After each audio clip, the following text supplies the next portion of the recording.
తీవ్ర షాక్ లో జగన్, పార్టీ మారుతున్న కీలక నేతలు.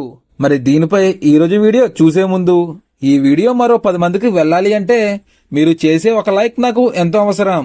ప్లీజ్ ఫ్రెండ్స్, ఒక లైక్ చేసి మన ఛానల్ ని సబ్స్క్రైబ్ చేసుకుంటారని ఆశిస్తున్నాను. అలాగే వీడియోని చివరి వరకు చూడడానికి ట్రై చేయండి.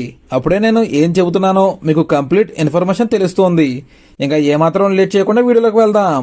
2024 ఎన్నికల తర్వాత వైసీపీ ఇంకా అధికారంలోకి రావడం కష్టమే అని అందరూ భావించారు. కానీ జగన్ చేస్తున్న పరామర్శ యాత్రలతో ఆ పార్టీలో కొత్త జోష్ కనిపిస్తోంది. అంతేకాదు వచ్చేది తమ ప్రభుత్వమే అని జగన్ పదే పదే చెబుతున్నారు. పార్టీ నాయకులకు కార్యకర్తలకు తన వంతు భరోసా కల్పిస్తున్నారు. కానీ జంపింగ్లకు సీజన్ అంటూ ఏమీ ఉండవు. రాజకీయాల్లో ఎప్పుడైనా ఏదైనా జరగొచ్చు. తాజాగా 16 మంది వైసీపీ మాజీ ఎమ్మెల్యేలు బీజేపీ కండువా కప్పుకోవడానికి సిద్ధమైనట్లు వార్తలు వస్తున్నాయి. వీరంతా ప్రస్తుతానికి బీజేపీలోనే తాము ఉండడం అన్ని రకాలుగా మేలని భావిస్తున్నారట. బీజేపీ కూటమిలో ఉంది, పైగా కేంద్రంలో బలంగా ఉంది. దాంతో కమలం పువ్వు పట్టుకుంటే తాము సేఫ్గా ఉండొచ్చని మాజీ ఎమ్మెల్యేలు భావిస్తున్నట్లు సమాచారం.